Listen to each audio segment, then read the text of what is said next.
So hi everyone, welcome back to Brook Valley Life, or hello for the first time. I've got my local archery club top on today because I've been out shooting this morning at the club, and I've been shooting the bow we're going to do this comparison on. And the bow this week is the final one I've got, and so this may well be the final episode of comparing ILF risers and how they're made, geometry and all stuff like that. And this is the Nik'a ET-11 Protoss riser. Now this is actually my riser of choice for competition at the moment, and this is the riser that won me a gold and silver at the New Zealand Masters. So it's a decent bow. Aluminium, 6061T I believe it is. We'll have a bit of more of in-depth, but this is what it looks like. Hopefully you can see that. It's black version. You'll notice a lot of the stuff, the newer stuff I've got is black with red bits, but it's what I got. So yeah, let's go and have a quick look, more in-depth look at it on the table before we put it together, take it outside to shoot, and then have a bit of a conclusion on it. So yeah, let's go and have a look. So here we have the Nik'a Archery ET-11 Protoss riser. Now this is my competition riser of choice now. They have come out with a new ET-15A Supreme. Love to get my hands on it. Don't know if I'll be able to, but let's have a look at this ET-11 for our riser comparison. So having a look on the side, you can see it's an aluminium riser.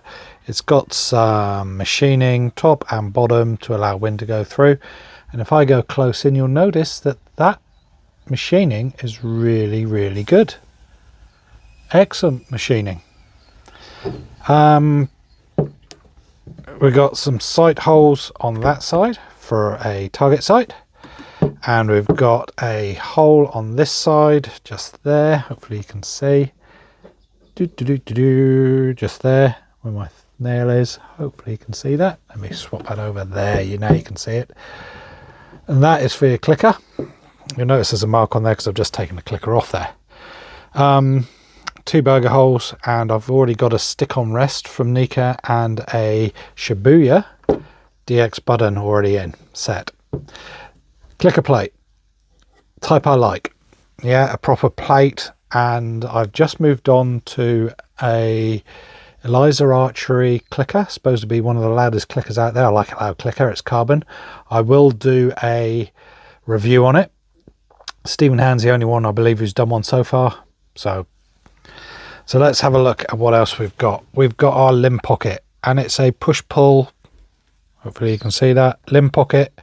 Limb bolts in the mid position, and the limb bolts have a locking screw at the back, just the same as all ILF. You've got a point there for a damper, and also a point on the back for a weight or another damper or anything like that. This bow has been used for bare bow as well in competitions that I've seen in China, and it's pretty good. So we've got a position there for a stabilizer, and another position there for a damper, and again on the back, point there for a weight. This one in the middle, either side, has positions for weights. I've only got the 2 weights each side. There is another weight that comes with it, and this is to counterbalance the riser itself. We'll go through all the weights of the different things later. And again, limb pocket at the bottom, nice, good tight limb bolts. They don't budge, well made, and a push-pull. And as you can see, it's virtually in the center, and that's with the limbs that I've got. So that is the riser. The only other thing is the grip. I've got my wrist sling that I always use. The grip itself is a rubberized plastic. I love this grip. It is better than what came with it. I got this one sent to me because they're now putting it on the Protoss riser, but I prefer this to what was on there. It's a great grip, fits my hand perfectly, really nice. Overall, it's a pretty good riser from Nik'a Archery, the ET-11, where are we, Protoss. And there's our one side of the push-pull for the limb pocket, come up. And there's the ET-11, the other limb pocket with the push-pull one side of it. So let's put this together, take it outside, weigh it, measure it, and shoot from it. See what I think of it. So hi everyone, here we are outside. Sorry for any noise, but there's a mountain bike race going on right next door to us, and we've got the cyclists woohooing and being kind of noisy, just like this. But here is our Protoss ET-11 bow all set up, ready to go. And what we're going to do is we're going to take some readings. I've got my bow square. So first thing we're going to do, and nothing's changed from all the other bows. So first thing, let's check the brace height. And the brace height on this is showing 24 centimeters or just over 9.5 inches. So yeah, it's quite high. And the limb pockets are set mid position. Top tiller.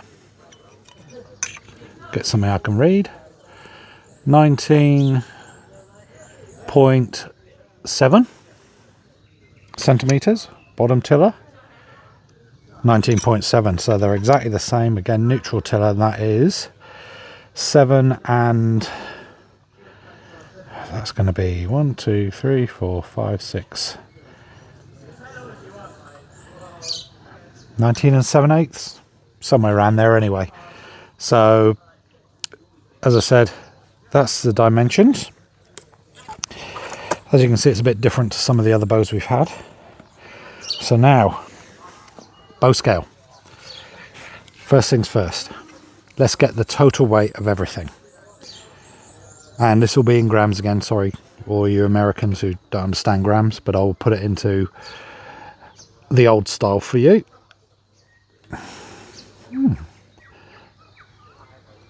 So that's 3065 grams, so just over 3.06 kilograms, and I'll put that somewhere around here. Sorry for all the woohooing again. Yeah, into Imperial. Next, let's check the draw weight. Now I've set the draw length exactly the same as all the other bows, so we'll zero that. And yes, some of the comments I got on my last video about the matrix saying I'm using release aid, it's not release aid, I was just checked, my thumbnail was me checking the draw weight. Thought that was quite funny. Okay,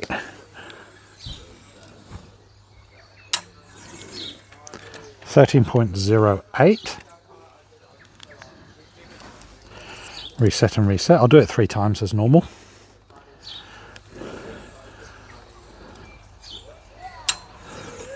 $13.08. Reset. A few more cyclists, a few more woohoos. I get so excited, dear.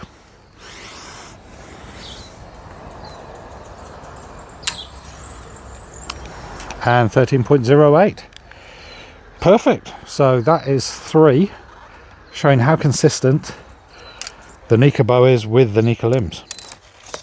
So what we're going to do next is put 3 arrows through the chronograph to see how fast this will put it through compared to the others. So I'll just get set up and I'll turn you back on. So we're all set up now. Sorry, we've still got these lovely bikers going past us making lots of noise. They enjoy doing what they're doing, so as soon as we've got world-class tracks around us, you put up with it. So 3 arrows through the chrono and see what we get.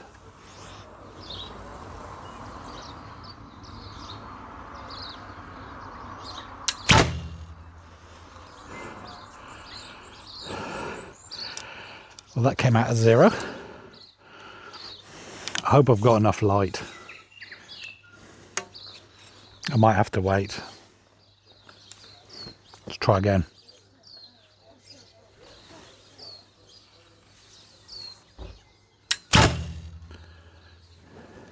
$164. I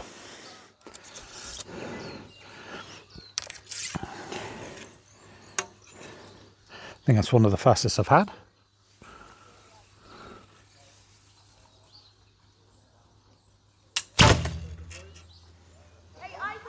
$164 again.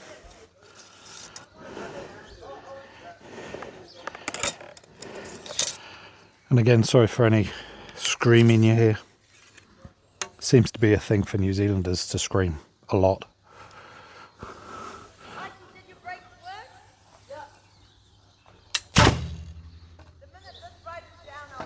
160. I don't think it picked up that second one, so I'll do a fifth one. I think it's because of the light.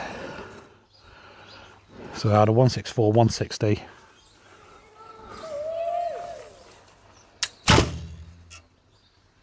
And a 165.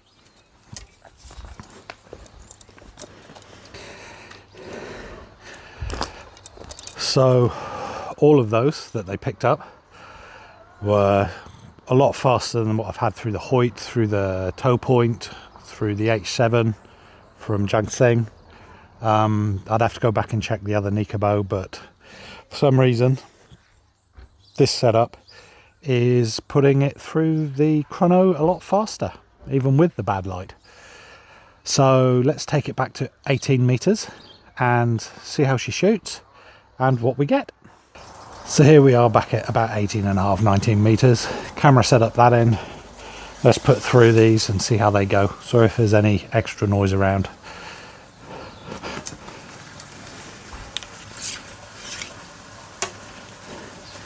But again, I'm trying this new technique. We'll see where the arrows go. And I've not changed anything on the bow. The sight's still in, the sight's in the same position as all the other bows. Knocking point, limb bolts in the mid position. The button is set up for center shot on a 3.2mm arrow. That may be a slightly different one, but all the others were set as well. Yeah, let's give it a go. Camera's on that end, but I do have my wrong glasses on.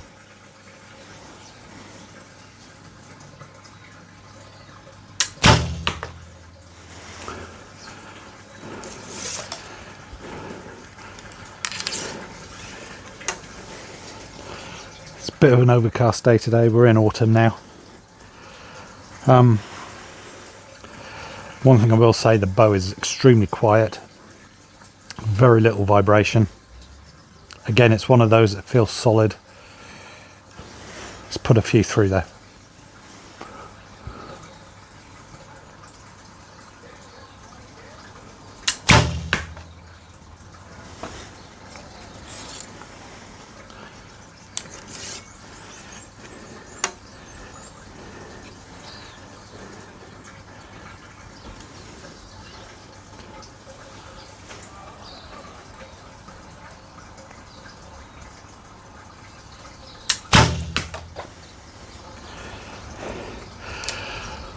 Hopefully my technique's looking a little better.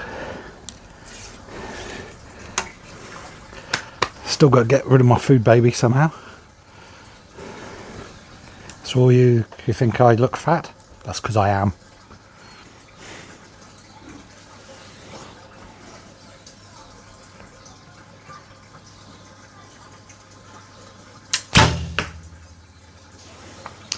So the bow, you get that low hum, there's no rattles, the bow feels solid, the grip is wonderful. I love these grips. It's got the good clicker plate I like, so I'm getting a nice click, and I'm using the Nik'a clicker, of course. I have moved on to another style clicker.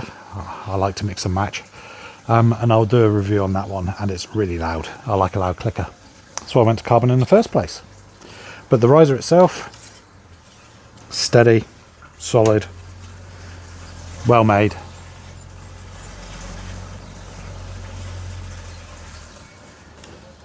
I like it a lot. As I say, this is my competition riser.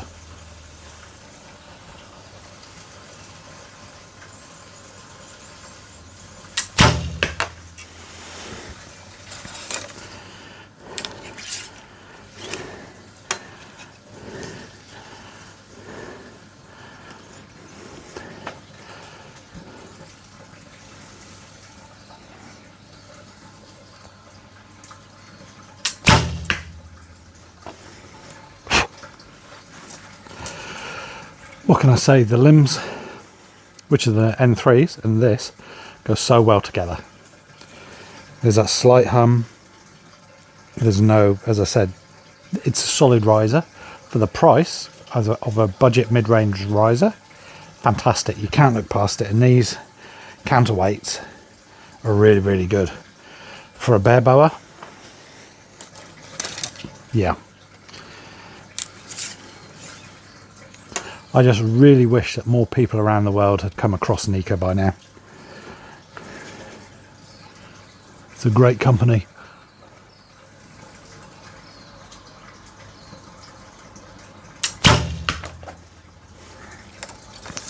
And it's beginning to drizzle. Can't have sunshine all the time here in Nelson. Just most of the time.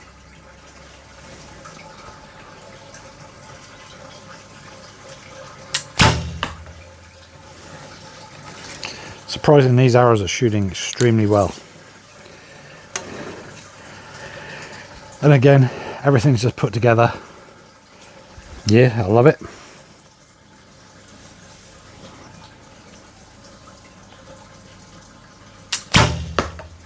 There's no creaks, no groans.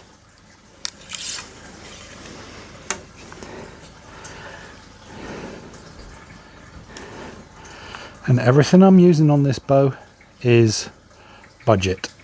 I'm not going to say cheap, because if you say cheap, it makes it sound like it's crap. It's not, it's budget, so it's a lower price, but it's extremely good. Including the strings, which I made myself.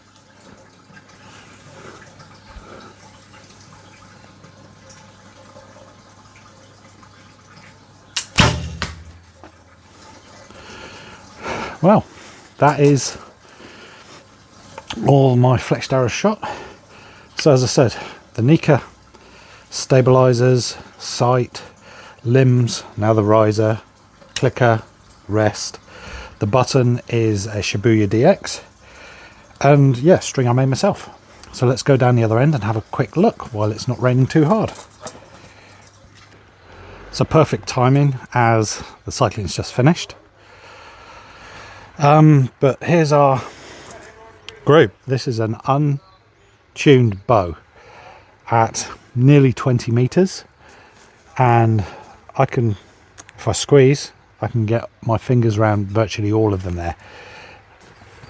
I'm extremely impressed with how that shot. The bow itself, sorry, the riser itself, excellent. It's well made. You've seen the finish on it, which is nearly perfect, I would say. Limb pockets fully adjustable, plenty of places to add weights and dampers. Good for a bare bow because you've got that counterbalance under the grip. Overall, a fantastic riser. Yes, Nik'a has supported the channel, but I wouldn't be using it in competition, and as you would have seen in a couple of videos ago, I used that exact riser with a set of N3 limbs at £36 at a first competition I've been to in 5 years, and I came away with a gold and silver medal. Got through to the final of the match play, and yeah, did really well. Mike Cooper, he beat me. Well, good shooting, Mike. And yeah, really enjoyed it. So overall, the Nik'a ET-11 Protoss riser. If you want a decent and, well, an extremely good mid-range budget riser, I think it's $480 US. So it's not cheap, but it's not too expensive. Fantastic riser.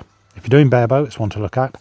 But there's a new Nik'a riser coming out, the ET-15 A and B. One is for recurve, Olympic recurve that I shoot, and one is dedicated bare bow with extra weights and everything. Have a look at that. Be coming out soon to the public. But overall, fantastic bow, fantastic riser. They do great kit. Have a look at them. I hope you've enjoyed this series of videos. If anyone has any risers they want me to do, you could always send it to me. Just drop me an email. The email's in the description down below. We'll sort something out so I can do a review, send it back, or stuff like that. Any companies out there that want me to do a review and comparison, their ILF risers, even if it's their bottom of the range ones. More than happy to do, because I'm more likely to do a budget one than a more expensive one, because it's out for the masses who are just coming into archery, who don't have a lot to spend on it. That's what I'm trying to do. So I will catch you next time. Keep shooting. Bye bye for now.